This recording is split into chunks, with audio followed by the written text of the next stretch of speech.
નમસ્તે વિદ્યાર્થીઓ, જય શ્રી સ્વામિનારાયણ.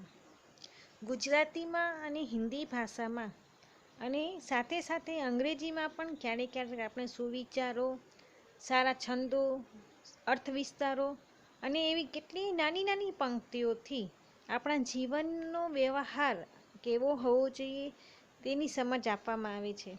વ્યક્તિ કેવો હોવો જોઈએ, સંસ્કાર કોને કહેવાય, ગુણ કોને કહેવાય, જીવનમાં સારા નરસાના પાસા આવે ત્યારે શું કરવું જોઈએ એ સમજાવવા માટે ભાષા સાહિત્યમાં નાની નાની પંક્તિઓની રચના થઈ છે, જે સરળતાથી લોકો સમજી શકે છે અને તેનો આપણા વ્યવહારમાં આપણે એને પ્રયોગ પણ કરી શકીએ છીએ. એવી જ રીતે સંસ્કૃત ભાષામાં પણ આવી નાની નાની મુક્તકો આવેલી છે, જેને આપણે સુભાષિત કહીએ છીએ. આવી જ નાની નાની સુભાષિતો એટલે કે મુક્તકો આપણે આજે પદ્ય નંબર 5 સુભાષિત વૈભવમાં શીખવાના છીએ. સંસ્કૃતમાં સુભાષિત માટે એક સરસ મજાની પંક્તિ આપેલી છે. દ્રાક્ષા મ્લાનમુખી જાતા શર્કરા ચાસ્મતા ગતા સુભાષિત રસમ દ્રષ્ટવા સુધા ભીતવા દિવમ ગતા. એટલે કે સુભાષિત રસની મધુરતા જોઈને દ્રાક્ષનું મુખ મલિન થઈ ગયું, સાકર પથ્થર બની ગઈ અને અમૃત ભયભીત થઈને સ્વર્ગે ચાલ્યું ગયું. આ જ સુભાષિતની ચમત્કૃતિઓ અને સ્વતઃપૂર્ણ એની વ્યાખ્યા આપેલી છે, એટલે કે તેની ઉપમા આપવામાં આવી છે કે સુભાષિત છે તે આપણા જીવનમાં આટલી જ મહત્વની રહી છે. તો ચાલો હવે આપણે પદ્ય નંબર 5 સુભાષિત વૈભવ શીખીએ. સંસ્કૃત સાહિત્યમાં મોટા કાવ્યને મહાકાવ્ય તરીકે અને નાના કાવ્યને મુક્તક તરીકે ઓળખવામાં આવે છે. જેમ એક નાનકડું મોતી બહુમૂલ્ય હોય છે, તેમ આવા નાનકડા મુક્તકો પણ બહુમૂલ્ય છે. આવા મુક્તકો સુભાષિત હોય છે. સંસ્કૃત સાહિત્યનો આ સુપરિચિત અને સુલલિત કાવ્ય પ્રકાર પોતાના 4 ચરણોમાં જીવનના બહુમૂલ્ય પાથેને કલાત્મક રીતે પીરસી દેવાની એક આગવી વિશેષતા ધરાવે છે. આ સુભાષિતોમાંથી આદર્શ જીવન અને ડહાપણનો બોધ પ્રાપ્ત થાય છે. આવા જ કેટલાક બહુમૂલ્ય મુક્તકોનો સુભાષિતોનો સંગ્રહ કરીને આ પાઠ તૈયાર કરવામાં આવ્યો છે. પ્રસ્તુત પાઠમાં ચયન કરેલા સુભાષિતોમાં કોઈ એક વિભક્તિનો પ્રયોગનો જોઈ શકાય છે. આવા વિભક્તિ પ્રયોગો એક બાજુ સંસ્કૃત ભાષાને શીખવવા માટે ઉપયોગી થઈ પડશે, તો બીજી બાજુ તે સુભાષિતમાં ઉપદેશેલા પાઠકના ગુણ, ચલાયમાન જગતમાં કીર્તિની ચિરંજીવતા, સર્વ પાપોનું મૂળ લોભ, સ્વજન અને સાચા મિત્રની પરખ તેમજ સજ્જન અને દુર્જનની લાક્ષણિકતાઓ જેવી બાબતોને આકારિત કરી આપીને આ સુભાષિતો તમારા વ્યક્તિત્વને ઉજ્જવળ તથા ચરિત્રવાન બનાવવા માટે પૂરતી પ્રેરણા આપશે. એટલે કે અહીં આપણે જેટલા બોધ શીખવાના છીએ એના સાથે સાથે અહીં આપણે વિભક્તિનો પ્રયોગ પણ શીખવાના છીએ.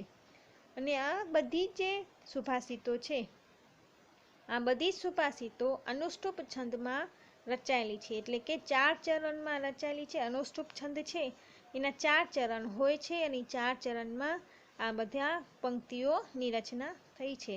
એટલે જો તેને ગાવામાં આવે તો એ સુભાષિત જે છે તેને અનુષ્ટુપ છંદના રાગ ઉપરથી આપણે ગાઈ શકીએ છીએ. પ્રથમ પંક્તિ. માધુર્યમ અક્ષર વ્યક્તિતઃ પદચ્છેદસ્તુ સુસ્વરઃ ધૈર્યં લય સમર્થં ચ ષડેતિ પાઠકા ગુણાઃ. આ પંક્તિમાં આપણે શીખવાના છીએ કે વાચક જે હોય છે, જે વાંચનાર હોય છે, એના 6 ગુણ હોવા જોઈએ.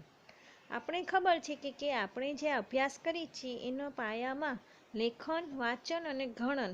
એટલે કે લેખન એટલે કે સારા અક્ષરે લખવું, વાંચન એટલે યોગ્ય સ્વરે વાંચવું અને ગણન એટલે કે ગણવું, આપણે કે ગણતરીની રીત. આ 3 અભ્યાસમાં ભણતરમાં 3 મુખ્ય પાયાઓ છે. તો અહીં જે પંક્તિ આપેલી છે એમાં જે વાંચનાર છે, જે વાચક છે, તેના 6 ગુણ હોવા જોઈએ. તેમ કહેવામાં આવ્યું છે. કયા કયા 6 ગુણો છે? તો પહેલામાં આપેલું છે માધુર્યમ અક્ષર વ્યક્તિતઃ. માધુર્યમ એટલે કે મધુરતા, અક્ષર એટલે કે અક્ષરોની અભિવ્યક્તિ, વ્યક્તિતઃ એટલે કે અભિવ્યક્તિ.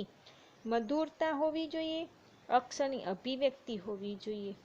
પછી છે પદચ્છેદસ્તુ એટલે કે પદોનું વિભાજન કરવું. પદોનું વિભાજન કરવું. સુસ્વર એટલે કે સારો અવાજ હોવો જોઈએ. સુસ્વર એટલે કે સારો સ્વર અથવા કે અવાજ. ફરીથી જોઈએ, માધુર્યમ અક્ષર વ્યક્તિતઃ, માધુર્ય અક્ષરની અભિવ્યક્તિ કરવાવાળો, પદચ્છેદ કરવાવાળો એટલે કે પદોનું વિભાજન કરવાવાળો, સારો અવાજવાળો, ધૈર્ય એટલે કે ધીરજ ધરાવનારો, અને લય સમર્થમ એટલે કે લયવાળો, ધીરજ અને લયને ધારણ કરનારો. ચ એટલે કે અને, સડેતે એટલે કે 6, પાઠકાહા એટલે કે વાચકોના, ગુણાહા ગુણો છે. હવે ફરીથી આ પંક્તિનું આખું આપણે ભાષાંતર કરીએ તો આવી રીતે થાય કે મધુરતા, અક્ષરની અભિવ્યક્તિ, પદોનું વિભાજન, સારો સ્વર, ધીરજ અને લય આ 6 વાચક ગુણો છે. એટલે કે જ્યારે આપણે વાંચતા હોઈએ છીએ ત્યારે માધુર્ય હોવી જોઈએ, મધુરતા હોવું જોઈએ, અક્ષરોની અભિવ્યક્તિ વ્યવસ્થિત થવી જોઈએ, પદોનું યોગ્ય રીતે વિભાજન થયેલું હોવું જોઈએ. જે આપણે વાક્ય બોલીએ છીએ ક્યાં અટકવું છે કે ક્યાં કોઈ શબ્દની સાથે બોલવાનું છે, એવી રીતે આપણે યોગ્ય વિભાજન દ્વારા તેનો ઉચ્ચારણ કરવો જોઈએ. સુસ્વર એટલે કે સારો અવાજ હોય. સારો અવાજ એટલે કે આપણે ગાવું નથી, પણ આપણો અવાજ એવો હોવો જોઈએ કે આપણે જ્યારે વાંચીએ છીએ ત્યારે આપણો અવાજ જે સાંભળવાવાળા છે ત્યાં સુધી પહોંચવો જોઈએ. એટલે યોગ્ય અવાજ હોવો જોઈએ. ઘણી વખત એવું થાય કે કોઈ બાળક વાંચતું હોય પણ એ વાંચતું હોય તો એના પૂરતું જ વાંચતું હોય, આપણે સંભળાતું જ ન હોય. એટલે આ યોગ્ય સ્વર ન કહેવાય.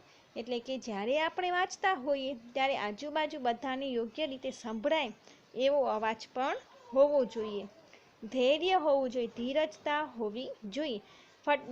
જેટલું ઝડપથી આપણે વાંચવાનો પ્રયાસ કરશું એટલા શબ્દની ઉચ્ચારણમાં પણ ખોટ આવશે, એટલે કે ઉચ્ચારણ પણ આપણું ખોટું થશે.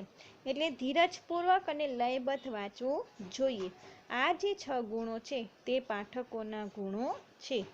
હવે આપણે એની બીજી પંક્તિ જોઈએ. ચલમ વીતમ ચલમ ચિત્તમ ચલે જીવિત યૌવને ચલાચલમિદં સર્વં કીર્તિરીવ હિ જીવતી.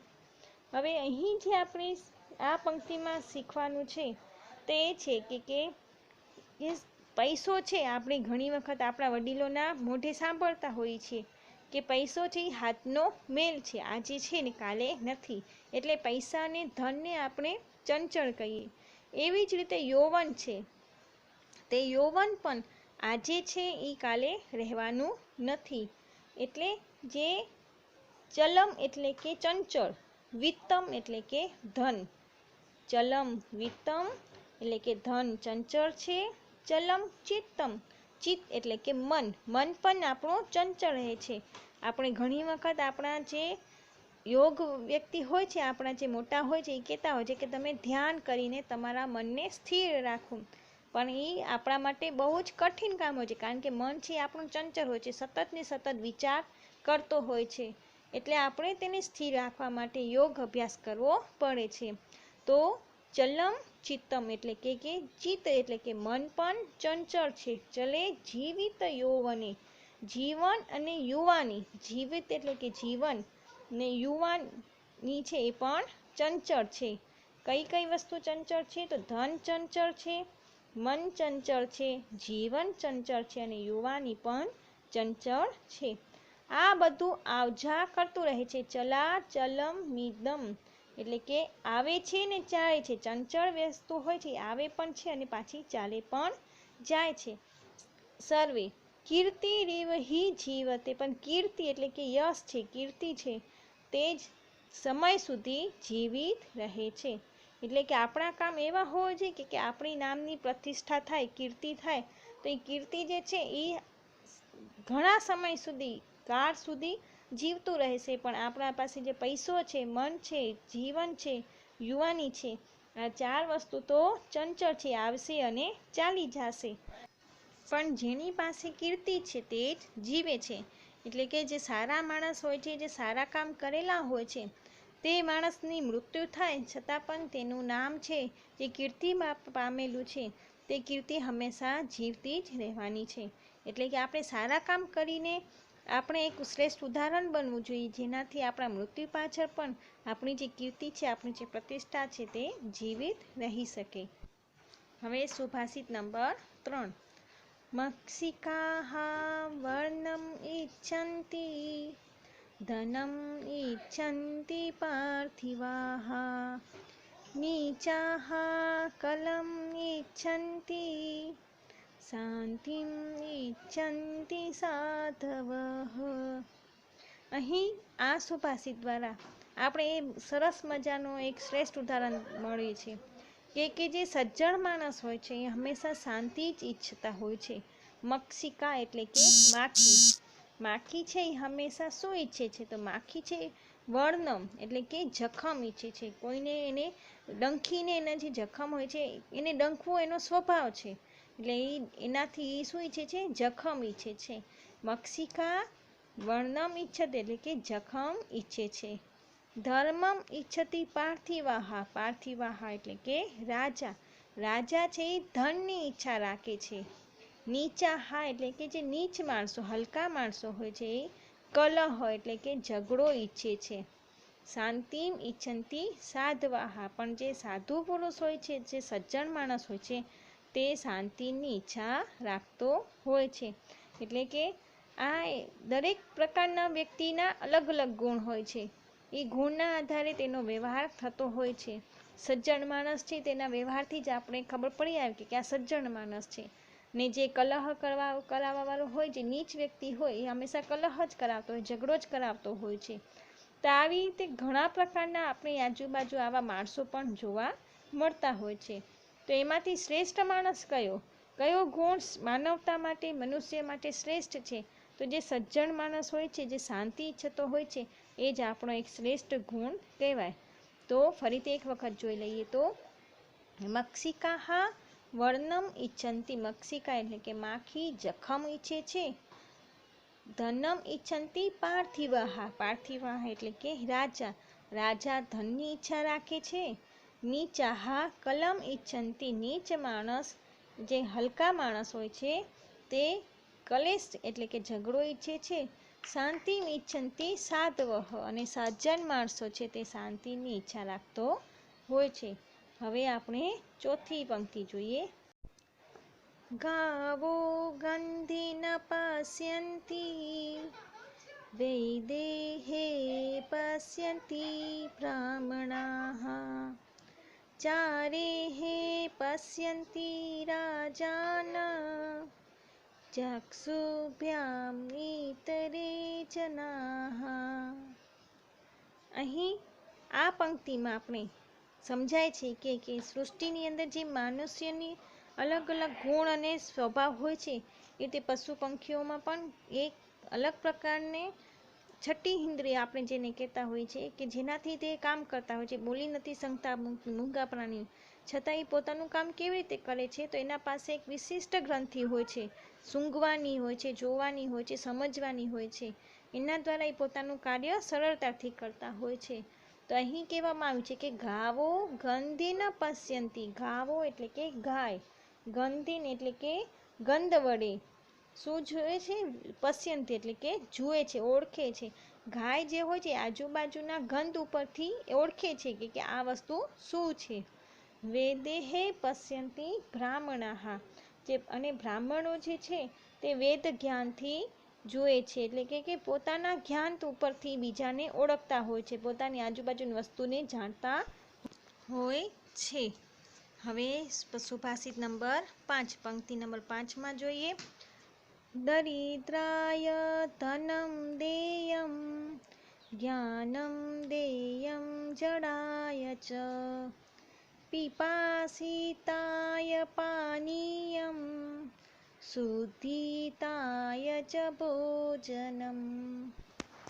પ્રાચીન સમયથી જ દાનનો મહિમા રહ્યો છે, પણ યોગ્ય વ્યક્તિને યોગ્ય દાન મળે તે ખૂબ જ જરૂરી છે।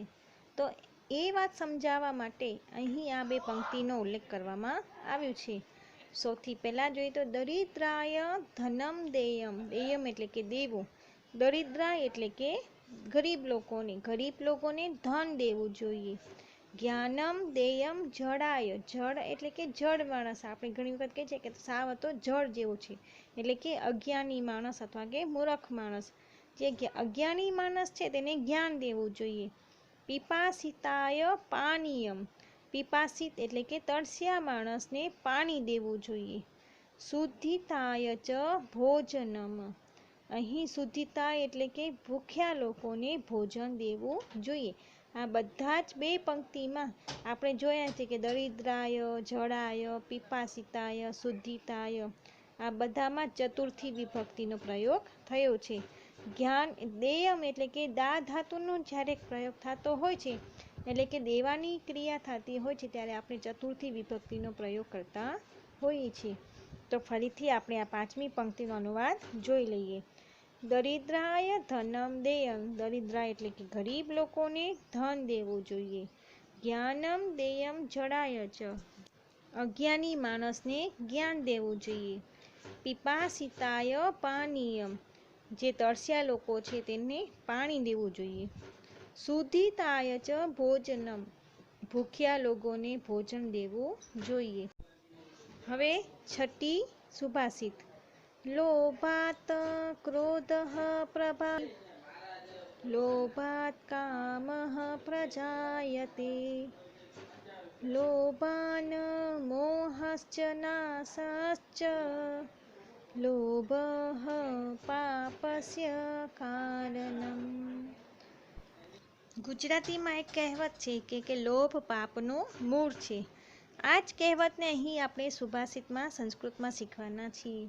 લોભાત ક્રોધઃ પ્રભવતિ, લોભથી ક્રોધનું ઉત્પન્ન થાય છે, પ્રભવતિ એટલે કે ઉત્પન્ન થવું।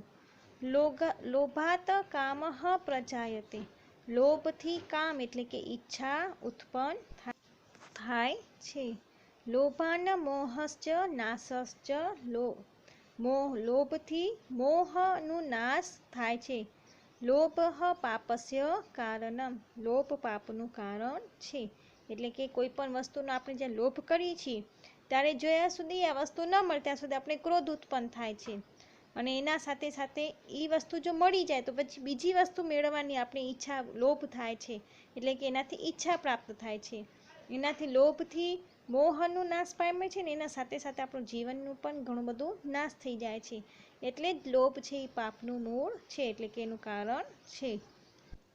હવે સાતમી પંક્તિ, તક્ષકસ્ય વિષમ દંતે, મક્ષિકાયાશ્ચ મસ્તકે, વૃક્ષિકસ્ય વિષમ પૃચ્છે, સર્વાંગે દુર્જનસ્ય તત। અહીં આપણે એનાથી પહેલાં જ શીખ્યા કે દરેક વ્યક્તિમાં, દરેક જીવમાં અલગ અલગ ગુણ હોય છે। તો અહીં કઈ વ્યક્તિમાં, કઈ વસ્તુમાં, કયા જીવમાં કયો ગુણ સર્વસ્વ હોય છે એ આપણે આમાં શીખવા મળે છે। તક્ષકસ્ય વિષમ દંતે, તક્ષક એટલે કે તક્ષક નામનું નાગ, જે નાગ છે તેનું જે ઝેર છે તેના દાંતમાં હોય છે। મક્ષિકાયશ્ચ મસ્તકે, મક્ષિકા એટલે કે માખી, માખીનું જે ઝેર છે તેના મસ્તક ઉપર હોય છે। વૃક્ષિકસ્ય વિષમ પૃચ્છે, વૃક્ષિક એટલે કે વીછી, વીછીનું જે ઝેર છે તેની પૂંછે એટલે કે પૂંછડીમાં હોય છે। સર્વાંગે દુર્જનસ્ય તત, પરંતુ જે દુર્જન વ્યક્તિ હોય છે તેના બધા જ અંગોમાં ઝેર હોય છે। એટલે કે જે દુર્જન વ્યક્તિ હોય છે તે જીભથી પણ ખરાબ બોલે છે, હાથ પગથી ખરાબ કામ કરે છે, મનથી ખરાબ વિચાર કરે છે, અને એટલે જ એને સર્વ અંગો એના વિષથી ભરેલા છે એવું કહેવામાં આવે છે। ફરીથી આપણે આ પંક્તિનો અનુવાદ જોઈએ। તક્ષકસ્ય વિષમ દંતે, તક્ષક એટલે કે નાગનું વિષ છે તે દાંતમાં હોય છે। મક્ષિકાયશ્ચ મસ્તકે, માખીઓનું મસ્તક ઉપર વિષ હોય છે। વૃક્ષિકસ્ય વિષમ પૃચ્છે, વીંછીઓનું જે વિષ છે તે પૂંછમાં હોય છે, પૂંછડીમાં હોય છે. સર્વાંગે દુર્જનસ્ય તતઃ, પરંતુ દુર્જન વ્યક્તિના બધા જ અંગોમાં ઝેર હોય છે. હવે આપણે 8મી પંક્તિ જોઈએ. ઉત્સવે વ્યસને ચૈવ દુર્ભિક્ષે શત્રુ વિપ્લવે રાજદ્વારે સમસાને ચ યતસ્તષ્ટિ ચ બાંધવઃ. આપણી આસપાસ ભાઈ બંધુ હોય છે, માતા પિતા હોય છે, આપણા મિત્રો પણ હોય છે, પણ સાચો વ્યક્તિ કોણ છે, જે સગો આપણો કોણ, એ કેવા ગુણ ધરાવતો હોય છે, તે આ પંક્તિમાં આપણે જાણવા મળે છે. ઉત્સવે એટલે કે ઉત્સવ વખતે, જે માણસ ઉત્સવ વખતે, વ્યસન એટલે કે સંકટમાં, ચૈવ એટલે કે પણ, દુર્ભિક્ષ એટલે કે દુકાળમાં, શત્રુ વિપ્લવે એટલે કે શત્રુઓ સાથેના યુદ્ધમાં, વિપ્લવ એટલે કે યુદ્ધ, રાજદ્વારે એટલે કે રાજદરબારમાં, સ્મશાને ચ અને સ્મશાનમાં જે આપણી સાથે ઊભો હોય છે તે જ આપણો સાચો ભાઈ છે અથવા કે મિત્ર છે. આમ આજે આપણે 1 થી 8 સુભાષિતો આપણે શીખી ગયા. પ્રથમ પંક્તિમાં આપણે શીખ્યા કે જે વાચક હોય છે, જે પાઠક હોય છે, તેના 6 ગુણ હોય છે. એવી જ રીતે બીજી પંક્તિમાં આપણે શીખી ગયા કે કીર્તિ છે તે હંમેશા આપણા જીવનમાં જીવતી રહે છે. પૈસો છે, ધન છે, યુવાની છે કે પછી મન છે, એ બધા ચંચળ છે, પણ એ કીર્તિ છે જે હંમેશા આપણા સાથે રહેતી હોય છે. ત્રીજી પંક્તિમાં આપણે જોયું કે સજ્જડ માણસોનો ગુણ કેવો હોય છે. ચોથી પંક્તિમાં આપણે જોયું કે રાજા છે તે ગુપ્તચરોના આંખોથી જોતા હોય છે, બ્રાહ્મણો વેદોથી જોતા હોય છે, ગાયો છે તે પોતાના ગંધ દ્વારા ઓળખતા હોય છે, પણ જે સામાન્ય માણસ છે તે હંમેશા પોતાની 2 આંખે જોયેલી વસ્તુઓને જ ઓળખે છે. 5મી વ્યક્તિમાં આપણે જોયું કે 5મી પંક્તિમાં કે આપણે દાન છે તે કોને યોગ્ય રીતે દેવું જોઈએ. ગરીબ લોકોને પૈસો દેવો જોઈએ, તરસ્યા લોકોને પાણી દેવું જોઈએ, ભૂખ્યાને આપણે ભોજન દેવું જોઈએ, અને જે અજ્ઞાની માણસ છે તેને જ્ઞાન દેવું જોઈએ. આ રીતે આપણે યોગ્ય દાન દેવું જોઈએ. 6ઠી પંક્તિમાં આપણે જોયું કે પાપનું મૂળ કારણ લોભ હોય છે, એટલે કે લોભ આપણે કોઈ પણ વસ્તુનું કરવું જોઈએ નહીં. 7મી પંક્તિમાં આપણે જોઈએ કે જે દુર્જન વ્યક્તિ હોય છે તેના બધા જ અંગોમાં ઝેર હોય છે, એટલે કે આવા વ્યક્તિ સાથે આપણે દૂર રહેવું જોઈએ અથવા તેના સાથે વ્યવહાર આપણે ઓછો કરવો જોઈએ. 8મી પંક્તિમાં આપણા સગો કોણ છે તેની ઓળખાણ આપણે કેવી રીતે પડે તો તેના ગુણ બતાવવામાં આવ્યા છે. હવે આપણે તેની સાથે સાથે હવે નીચેના સ્વાધ્યાયના પ્રશ્નો પણ આપણે જોઈએ. પ્રશ્ન નંબર 1માં છે જે યોગ્ય વિકલ્પ પસંદ કરીને તેના નામ લખવાના રહેશે, તે તમારે જાતે કરવાનું રહેશે. એના પછી પ્રશ્ન નંબર 2 છે એક વાક્યન સંસ્કૃત ભાષાયા ઉત્તરતઃ, એક વાક્યમાં સંસ્કૃતમાં જ ઉત્તર લખવાનું છે. પ્રશ્ન નંબર 1 જડાય કિમ દેયમ, જડ માણસ પાસને શું દેવું જોઈએ તો જ્ઞાન દેવું જોઈએ. જે અજ્ઞાની માણસ છે તેને આપણે હંમેશા જ્ઞાન દેવું જોઈએ. લોભાત કિમ પ્રભવતી, લોભથી શું ઉત્પન્ન થાય છે તો ક્રોધ ઉત્પન્ન થાય છે. લોભાત ક્રોધઃ પ્રભવતી. પ્રશ્ન નંબર 3 વૃક્ષિકસ્ય વિષમ કુત્ર ભવતી, વૃશ્ચિક એટલે કે વીંછીનો વિષ છે ક્યાં હોય છે તો એની પૂંછડીમાં હોય છે, તો વૃક્ષિકસ્ય વિષમ તસ્ય પૃચ્છે ભવતી. હવે એની પછી પ્રશ્ન નંબર 3 ઉદાહરણ અનુસાર શબ્દ રૂપાણામ પરિચયમ કારયતઃ, ઉદાહરણના આધારે આપણે અહીં શબ્દોનું પરિચય કરાવવાનું છે. જ્ઞાનાય, જ્ઞાન મૂળ ધાતુ છે, અકારાંત નપુંસકલિંગ, ચતુર્થી વિભક્તિ અને એકવચન. એવી જ રીતે હવે ગુણાહા, તો ગુણાહાનું થશે અકારાંત, મૂળ ધાતુ થશે ગુણ, અકારાંત નપુંસકલિંગ, એકવચન, પ્રથમા અને દ્વિતીયા વિભક્તિ. હવે મક્ષિકાહા, તો મક્ષિકા મૂળ ધાતુ, આકારાંત સ્ત્રીલિંગ, પ્રથમા એકવચન. હવે દરિદ્રાય, તો અકારાંત પુલ્લિંગ, દરિદ્ર એટલે કે મૂળ ધાતુ દરિદ્ર, અકારાંત પુલ્લિંગ અને ચતુર્થી એકવચન. લોકાત અકારાંત પુલ્લિંગ પંચમી એકવચન. મૂળ ધાતુ થશે નું લોક. ઉત્સવે એટલે કે મૂળ ધાતુ થશે ઉત્સવ, અકારાંત પુલ્લિંગ સપ્તમી એકવચન. જો પાછળ પ્રશ્નની પાછળ ય આવતો હોય તો ચતુર્થી વિભક્તિ થાય, ત આવતો હોય તો પાંચમી વિભક્તિ થાય, ને એનો પ્રયોગ થતો હોય શબ્દમાં પાછળ ત્યારે આપણે સપ્તમી વિભક્તિનો પ્રયોગ કરીએ છીએ. હવે એના પછી પ્રશ્ન નંબર 4, માતૃભાષાયામ ઉત્તરતઃ. માતૃભાષામાં ઉત્તર આપો. પાઠકના કેટલા ગુણ છે? તો પાઠકના 6 ગુણ છે. ને 6 ગુણ તમારે બતાવવાના છે. ધીરજતા, શબ્દનું ઉચ્ચારણ સારો, યોગ્ય અવાજ, શબ્દનું વિભાજન કરવું, એ બધા જ ગુણ એમાં લખેલા હોવા જોઈએ. એના પછી છે દરિદ્રને શું આપવું જોઈએ? તો દરિદ્રને ધન આપવું જોઈએ, ધનનું દાન કરવું જોઈએ. કવિ બાંધવ કોને માને છે? કોણ આપણો સગો ભાઈ છે? તો તેના વિશે આપણે છેલ્લી પંક્તિનું જે ઉદાહરણ ભાષાંતર કર્યું તે એનો અર્થ આપણે અહીં લખવાનું રહેશે. હવે પ્રશ્ન નંબર 5માં સંધિ વિચ્છેદમ કુરુત. સંધિ વિચ્છેદ કરવાનું છે. પહેલું છે ચલા ચલમ ઈદમ, તો ચલાચમ પ્લસ ઈદમ. બીજું આવશે વર્ણમ ઈચ્છંતી, વર્ણમ હલંત આવશે પ્લસ ઈચ્છંતી, ચલા ચલમમાં પણ હલંત આવશે. પદચ્છેદ સ્તુ, તો પદચ્છેદ હ પ્લસ તુ, વિસર્ગ સંધિ છે એટલે કે દ પછી વિસર્ગ કરવાનું છે. એના પછી છે પ્રશ્ન નંબર 6, શ્લોક પૂર્તિ કરવાની રહેશે. તો નોટબુકની અંદર તમારે આ બધા જ પંક્તિઓનો અર્થની સાથે ભાષાંતર હું ફોટા મોકલીશ એના પછી લખવાનું રહેશે.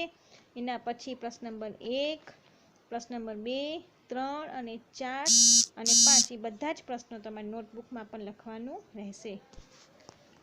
આશા છે કે તમને આ બધી જ સુભાષિતો ગમી હશે અને તેમના અર્થ અને અનુવાદ પણ તમે સારી રીતે સમજ્યા હશો.